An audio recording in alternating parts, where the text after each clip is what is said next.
Assalamu alaikum dear students. We are going to have discussion regarding the MCQs related to English. MCQs number 1 is choose the correct verb form to complete the sentence. MCQs is everyone in the room dash excited about the upcoming event. अब यहाँ पर हमारे पास everyone आया है और everyone basically हमारे पास एक indefinite pronoun है. Indefinite pronoun basically हमारे पास क्या, ये हमारे पास जो है वो someone, फिर हमारे पास है somebody,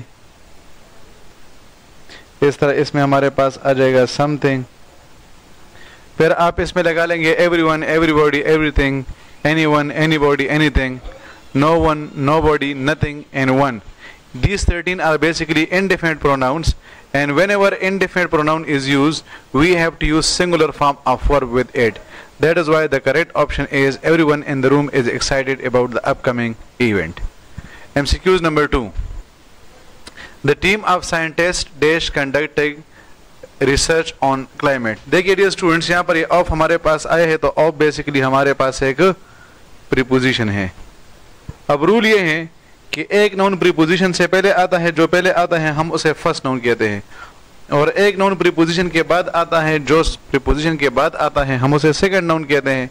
अब ऐसे सिचुएशन में हमारा वर्ब फर्स्ट नाउन के साथ एग्री करेगा.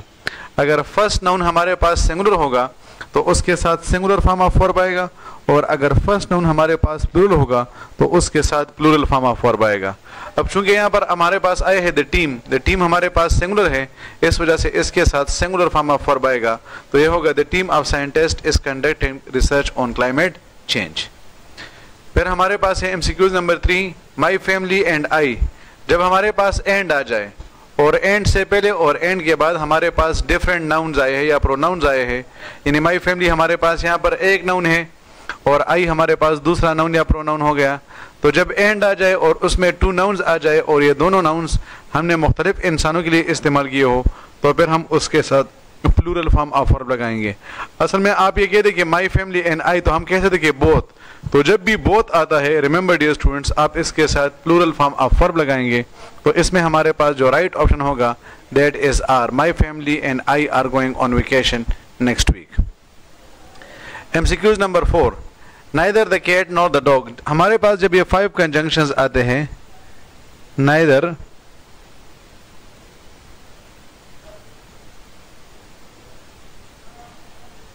नॉर, इस तरह अगर हमारे पास आ जाए आइदर और, नॉट ओनली बट आल्सो और एंड नॉर. अब एक नाउन इससे पहले आएगा, जो पहले आता है वो फर्स्ट होता है, जो बाद में आता है वो सेकंड नाउन होता है. अब आपका जो वर्ब होगा वो सेकंड नाउन के साथ एग्री करेगा. अगर सेकंड नाउन सिंगुलर होगा तो इसके साथ सिंगुलर फॉर्म ऑफ वर्ब आएगा, और अगर सेकंड नाउन प्लूरल होगा तो इसके साथ प्लूरल फॉर्म ऑफ वर्ब आएगा.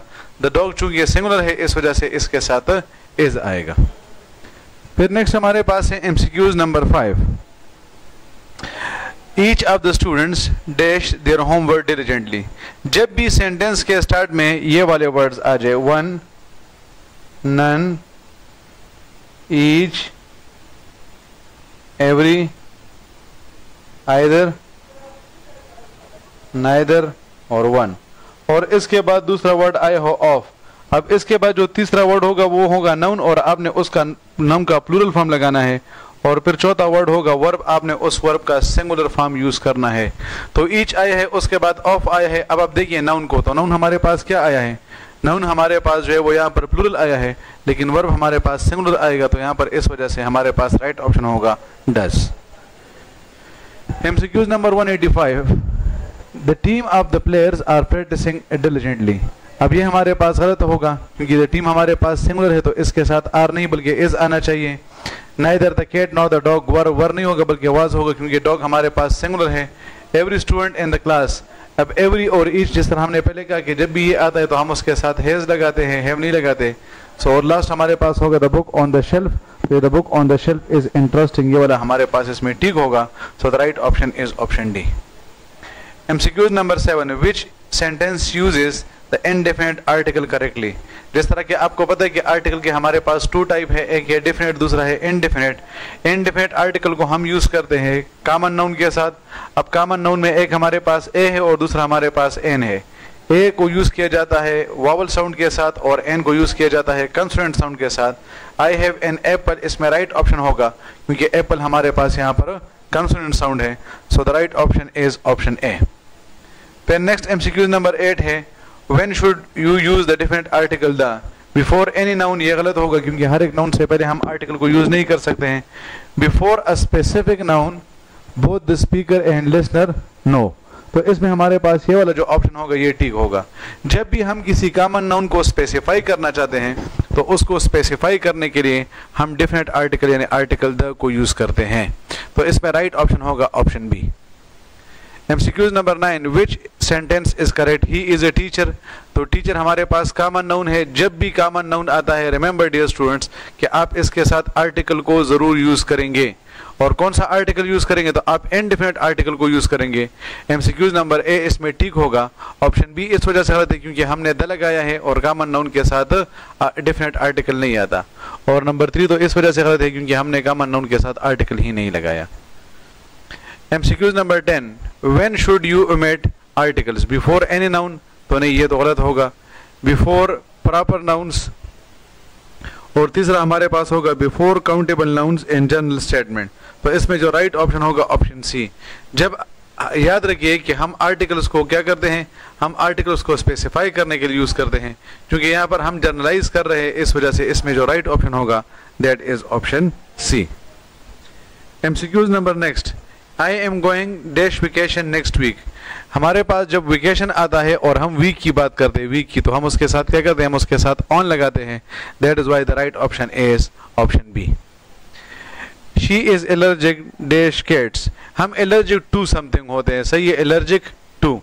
ये आप लोग के पास बेसिकली फ्रेजल वर्ब्स हैं। फ्रेजल वर्ब का मतलब होता है वर्ब प्लस प्रीपोजिशन। तो जब भी आपके पास फ्रेजल वर्ब आएगा आप हमेशा इसके साथ क्या करते हैं, वर्ब के साथ प्रीपोजिशन लगाते हैं। तो अगर आप लोग इसको कवर करना चाहते हैं तो आप गूगल में एंटर कर लें most frequently use phrasal verbs, तो आपको एक लिस्ट प्रोवाइड कर लेंगे और आप उसके मुताबिक उसको याद कर लेंगे। तो यहाँ पर हमारे पास राइट ऑप्शन होगा 2। MCQs number 13, they arrived at the airport just in time for their flight. अब वही फ्रेजल वर्ब वाला पॉइंट आता है कि अराइव के साथ हमेशा क्या आता है, उसके साथ एट आता है। नेक्स्ट एमसीक्यू हमारे पास है which of the following spellings is correct. तो इसमें हमारे पास EXHILARATE ये वाला ठीक है, तो right option is option C. MCQs number 15 में हमारे पास है ओकेजनल OCCASIONAL, तो right option is option B. MCQs number 16, identify the sentence with the correct use of present perfect tense. तो आपको पता है कि प्रेजेंट परफेक्ट टेंस क्या होता है। इसमें हमारे पास हम हैज और हैव लगाते हैं और इसके साथ third form of the verb लगाते हैं। तो इसमें जो राइट ऑप्शन होगा वो ऑप्शन ए और ऑप्शन बी इस वजह से गलत है क्योंकि लास्ट नाइट और लास्ट ईयर को हम यूज करते हैं पास्ट के लिए, टुमारो को हम यूज करते हैं फ्यूचर के लिए। चूंकि हम प्रेजेंट की बात कर रहे हैं तो इस वजह से इसमें राइट ऑप्शन होगा option C. MCQs number 17, they have been studying for the exam tomorrow. ये गलत होगा क्योंकि टुमारो हमारे पास फ्यूचर के लिए यूज होता है, तो इसके साथ क्या आएगा, इसके साथ फ्यूचर टेंस आएगा। She is cooking dinner right now, she has been आना चाहिए। He had been waiting for an hour before the bus arrived. तो इसमें ये वाला ऑप्शन ठीक है क्योंकि हम जब भी 2 एक्शंस को पास्ट में करते हैं तो एक के लिए हम पास्ट परफेक्ट यूज करते हैं और दूसरे के लिए हम पास्ट इंडेफिनिट टेंस को यूज करते हैं। और लास्ट एमसीक्यूज हमारे पास है what is the synonym for generous. तो जनरस का मतलब होता है बेनेवोलेंट, वो बंदा जो कि सखी होता है। ये स्टिंगी, सेल्फिश और ग्रेडी इन तीनों का मतलब होता है लालची। Hopefully the points are clear. अल्लाह हाफिज़।